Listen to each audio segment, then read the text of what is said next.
2021년도 정기 기도회에는 우리가 예수님의 비유와 그리고 예수님의 이적에 관하여서 살펴보기를 원합니다.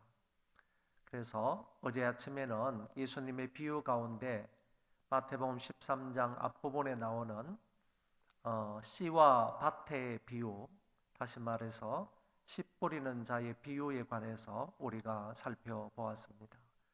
이 씨와 밭의 비유 가운데에서는 가장 중요한 것은 밭이라 그랬습니다. 밭에 강조점이 있다 이렇게 말씀을 드렸습니다. 그렇기 때문에 옥토라는 것은 하나님의 말씀을 어떻게 대하느냐, 하나님의 말씀을 어떻게 받느냐, 하나님의 말씀을 어떤 마음 자세로 하나님의 말씀을 받아들이느냐, 여기에 따라서 옥토가 되기도 하고, 그리고 길가밭 또는 돌밭, 가시밭 이런 밭이 된다라고 말씀을 드렸습니다. 그래서 우리는 길가밭과 같은 그런 마음으로, 단단하고 완악한 마음으로 하나님의 말씀을 받아서는 절대로 열매 맺을 수가 없다는 것이고, 아울러서 돌밭이나 가시밭 이런 밭과 같은 그런 마음 자세로 하나님의 말씀을 받아서도 안 된다 하는 점을 말씀해 주고 있는 것입니다. 말씀을 잘 듣고 그것을 깨닫고 순종하는 그런 사람이 되어야 좋은 열매를 맺을 수 있다라고 말씀을 드렸습니다. 오늘 본문은 세 가지 비유를 말씀해 주고 있습니다. 세 가지 비유이지만은 그 중에서 첫 번째 비유가 가라지 비유인데, 이 가라지 비유는 조금 길게 되어 있고 나머지 두 가지 비유는 아주 간단하게 되어 있습니다. 이 모든 것들은 다 천국 비유인데, 그래서 가라지 비유는 조금 길게 얘기하고 나머지 겨자씨 비유와 누룩 비유는 아주 간단하게 살펴보므로 하나님이 이 아침에 저와 여러분들에게 주시는 귀한 메시지를 받도록 하겠습니다. 먼저는 가라지 비유인데, 어느 집 주인이 자기 밭에 좋은 씨를 뿌렸다 이렇게 말씀을 합니다. 그런데 밤에 원수가 와가지고 그 밭에 가라지를 덧뿌리고 갔다 이렇게 말합니다. 싹이 나고 열매를 맺을 때쯤 돼서 보니까 가라지가 보이는 겁니다. 처음에는 이게 그 알곡의 어떤 싹인지 아니면 가라지의 싹인지 그거를 잘 분간할 수 없을 정도로 비슷비슷해가지고 구분을 하지를 못했는데, 조금 자라다 보니까 곡식을 심었는데, 알곡을 심었는데 그 가운데 가라지가 덧뿌려졌다 하는 사실을 알게 되었습니다. 종이 주인에게 물었습니다. 주인님, 밭에 좋은 씨를 뿌리지 않았습니까? 그런데 가라지가 어디서 생겼습니까? 이렇게 질문을 했더니 원수가 이렇게 하였구나 라고 주인이 분명하게 대답을 했습니다. 종들이 또 우리가 가서 이 가라지를 뽑으리까 아예 그냥 열매 맺지 못하도록, 무엇인가 어떤 그 결과가 없도록 아예 지금 뽑아버리면 좋겠습니다 라고 얘기를 했더니 주인이 가만두어라, 가라지를 뽑다가 곡식을 함께 뽑을까 염려한다. 추수 때가 되면 추수꾼들에게 가라지는 뽑아다가 지옥에 넣고 곡식은 모아서 곡간에 넣으리라고 말씀해 주시는 것을 볼 수가 있습니다. 이것이 오늘 첫 번째에 나오는 가라지 비유의 말씀입니다. 이 비유를 예수님께서 제자들이 이런 비유를 말씀을 했지만은 제자들이 그것을 깨닫지 못하자 이 제자들이 이 비유의 의미가 무엇입니까? 라고 물었습니다. 그때 주님이 정확하게 이 비유를 해석해 주시는 부분을 37절 이하에서 볼 수가 있습니다. 좋은 씨를 뿌리는 이는 인자요, 밭은 세상이요, 좋은 씨는 천국의 아들들이요, 가라지는 악한 자의 아들들이다.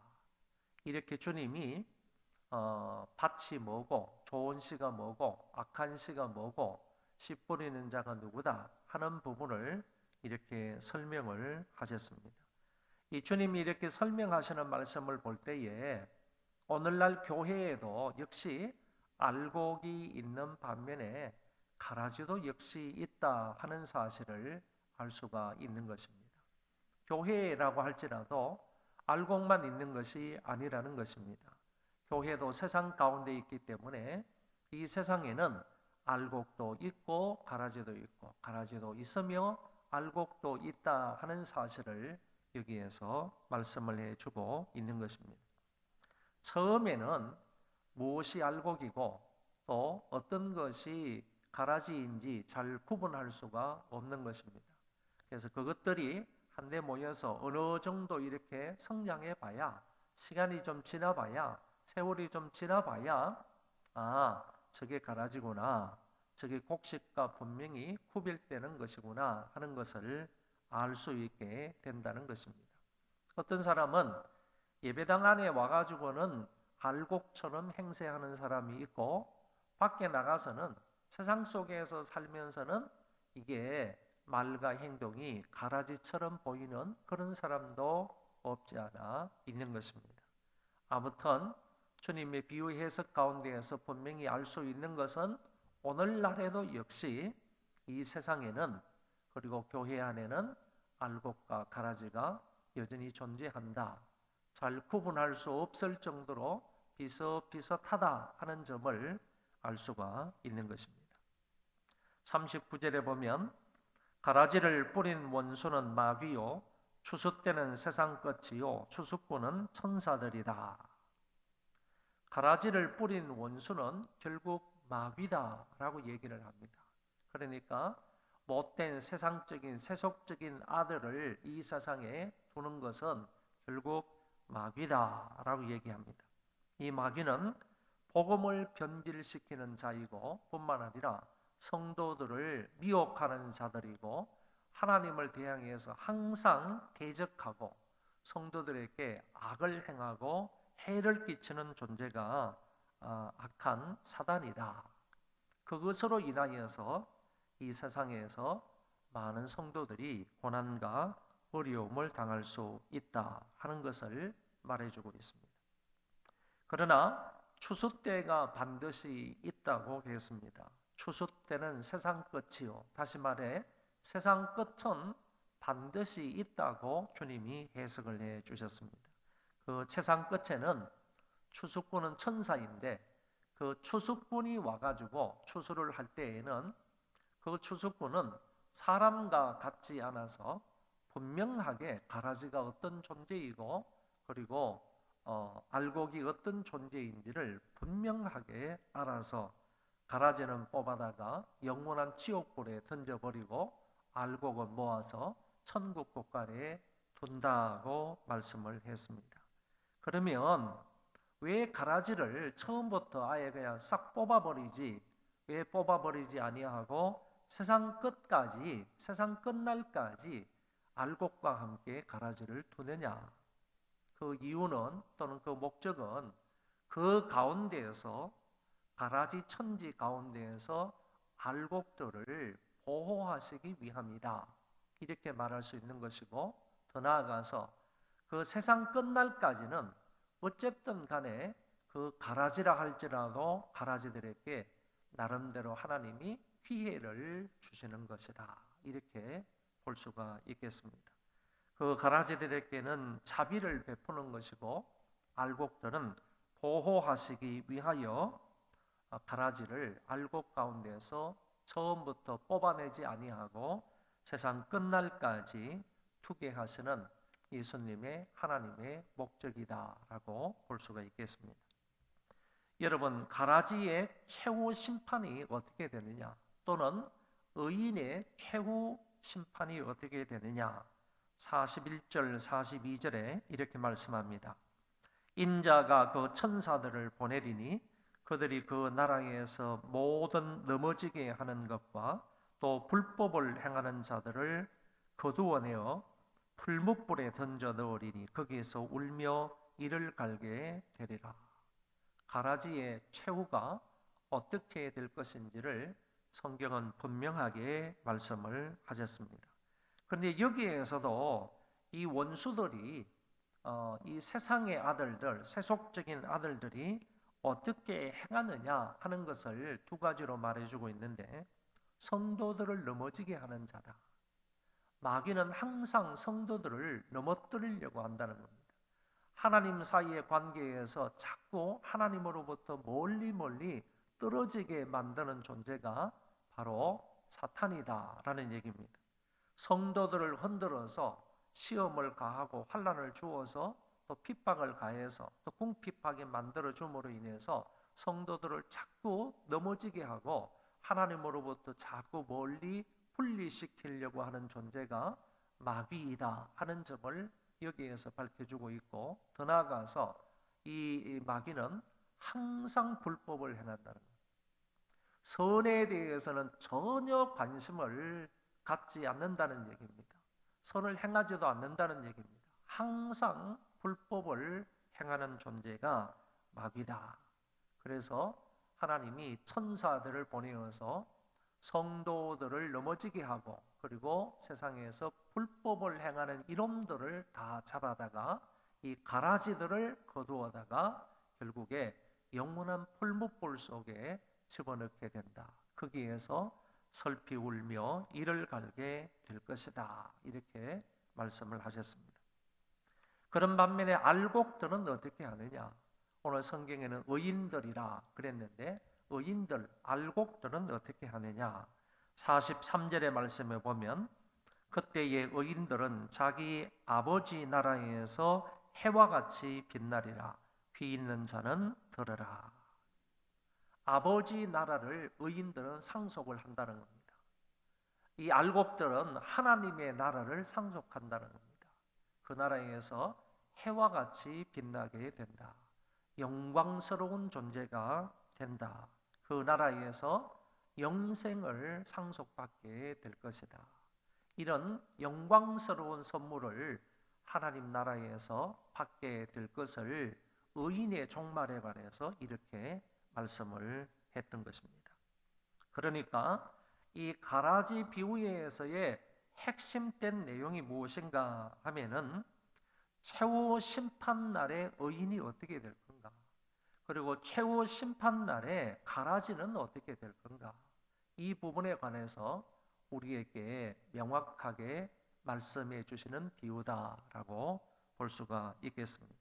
아기는, 가라지는 추수꾼에 의해서 영원한 불못에 던져지게 되고 그 가운데에서 영원토록 이를 갈며 슬피 울게 될 것이나, 의인은 주와 함께 영생 복락을 누리게 될 것이라는 말씀입니다.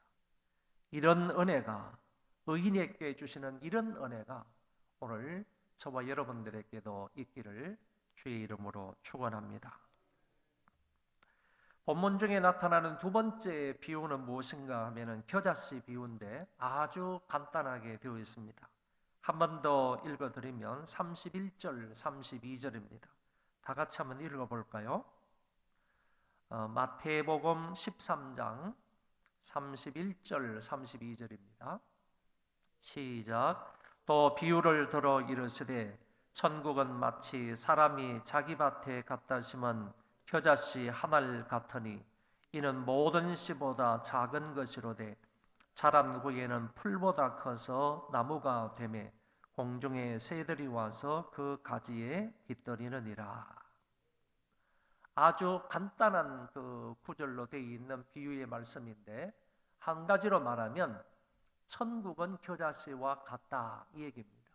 그러면 천국은 겨자씨와 같다라는 말은 우리에게 어떤 교훈을 주느냐 하면은, 이 겨자씨는 정말 저도 가서 확인을 해봤지만은 이 씨가 얼마나 작든지 눈에 잘 안 보이니까 손에 넣고 이 겨자씨를 이렇게 보려고 얼굴을 가까이 하면 콧김에 날아가 버린다 이렇게 얘기합니다. 그 정도로 아주 작은 씨가 겨자씨인데, 이 겨자씨를 심었더니만은 싹이 나서 자라는데 나물보다 커서 나무가 된다.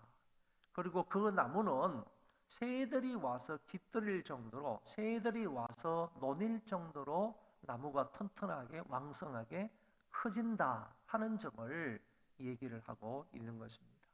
천국은 자라나야 된다 하는 점을 우리에게 교훈하고 있는 것입니다. 천국은 성장해야 됩니다. 천국은, 하나님 나라는 왕성해져야 한다는 것입니다. 이것을 주님께서 비유로 말씀을 하셨는데, 그러면 하나님 나라, 이 천국은 왜 그렇게 커갈 수밖에 없고 성장하고 성숙할 수밖에 없느냐라고 하면, 아무리 작은 겨자씨라 할지라도 그 겨자씨 속에 생명이 있기 때문이라는 거예요. 천국은 생명력이 있어요. 천국은 하나님 나라는 역동성이 있단 말이에요. 생명력이 있단 말이에요. 그 하나님 나라는 생명력이 있기 때문에 그 하나님 나라를 받은 사람은 질적양적으로 성장하고 성숙하고 아주 왕성하게 발전해 나가야 된다는 거예요. 그런데 천국의 지부가 어디냐 하면은 바로 우리 교회입니다. 교회. 그러니까 천국은 본부라고 하며 이 땅에 있는 모든 교회들은 그 천국의 지부나 마찬가지 지부. 천국의 지부인 이 교회는 마찬가지로 자라가야 된다. 왜? 예수 그리스도의 생명이 교회 안에 있기 때문이라는 거죠. 그래서 그 생명으로 인하여서 아무리 미약하고 적은 그런 존재라 할지라도 생명으로 말미암아 성장해 가야 된다는 거예요. 부흥 발전해야 된다는 거예요. 이 점을 오늘 예수님께서 비유로, 겨자씨 비유로 우리에게 말씀해 주신 것입니다. 이 비유의 말씀을 따라서 초대교회는 이렇게 성장해 갔습니다. 초대교회는 부흥 발전해 갔습니다. 정말 처음에 복음이 그 유대 땅에 전파가 되었을 때 이 복음이 정말로 싹이 나서 하나님 나라가 왕성해 갈 수 있을까?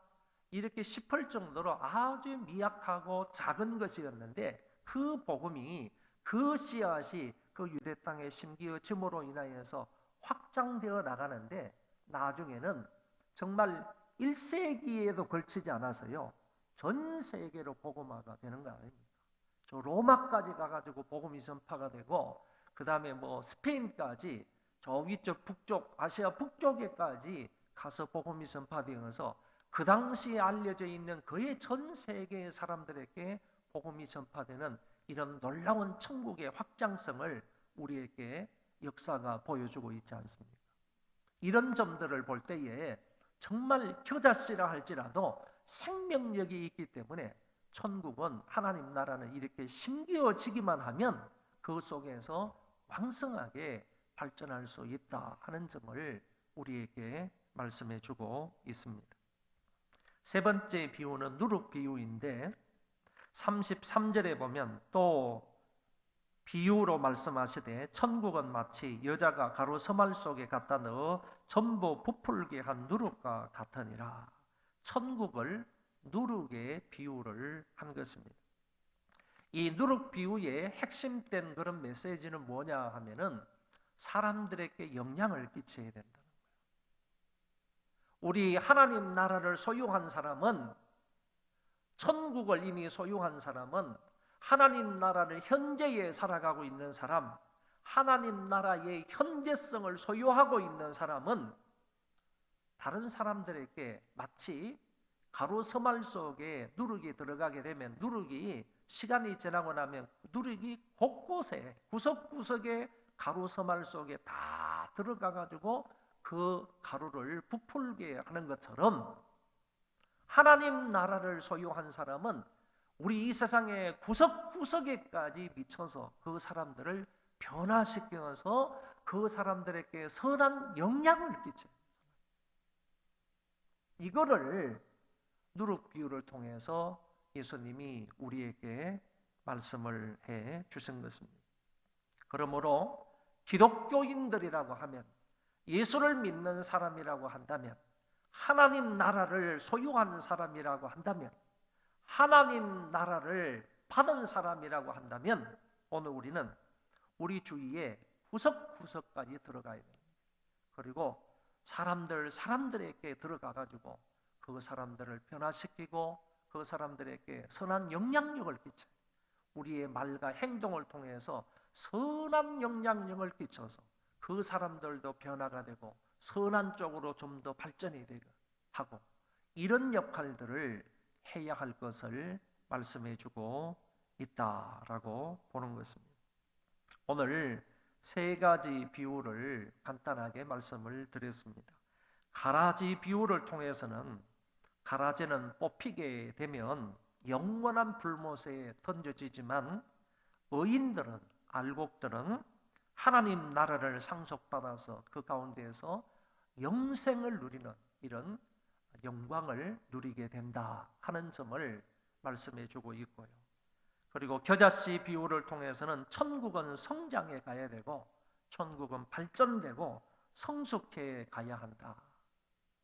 여러분, 우리가 정말로 예수 믿고 하나님의 백성이 되고 천국 시민이 되었다고 한다면, 하나님 나라를 소유했다고 한다면 적어도 시간이 좀 지남에 따라서 우리의 신앙이 좀 바뀌어야 돼요.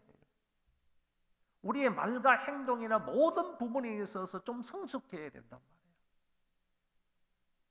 이렇게 좀 발전이 돼야 되는 거예요. 발전이 돼요. 기도 부분에 있어서도 그렇고 하나님의 말씀에 대한 것도 그렇고 여호와를 아는 지식에 대한 부분도 그렇고 전도하는 것도 그렇고 봉사하는 것도 그렇고, 예전과 무엇인가 시간이 지나고 세월이 지남에 따라서 우리 신앙이 이처럼 왕성해지고 풍성해지고 그리고 성장하고 성숙하고 발전된 이런 모습이 나타나야 된다는 거죠. 하나님 나라를 소유했다면, 왜?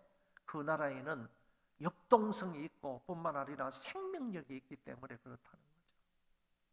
그래야 되는데, 그렇게 우리의 신앙이 지금 해가 10년이 지나고 20년이 지났는데도 그것이 발전이 없고 성숙하지 못했다면 우리의 신앙을 한번 돌이켜 봐야 되지 않을까요? 그리고 마지막 누룩 비유를 통해서는 천국을 소유한 사람은 주위에 좋은 영향을 끼쳐야 된다. 적어도 우리가 살고 있는 아파트 내에서는, 우리가 살고 있는 그 아파트 라인 안에서는 적어도 우리가 예수 믿는 사람이라면 무엇인가 좀 선한 영향을 끼쳐야 되지 않나요? 그 선한 영향을 받은 사람들이 예수를 믿고 신앙생활을 하게 되고, 그래서 나중에 나는 저 사람 때문에, 우리 라인에 살고 있는 저 사람 때문에 내가 이렇게 예수를 믿고 구원을 받아서 이렇게 기쁘게 감사하게 신앙생활을 하고 있다, 이런 것이 좀 나타나야 되지 않겠냐. 선한 영향을 받은 사람이 좀 나타나야 되지 않겠냐. 그런 사람이 진짜 하나님 나라를 소유한 사람이다 라고 역으로 말할 수가 있겠습니다. 현재적 천국을 소유한 사람들은 누구든지 날마다 성장해 가면서 주위에 좋은 영향력을 미칠 수 있는 우리 모든 소망교회 성도들이 되시기를 주의 이름으로 축원합니다.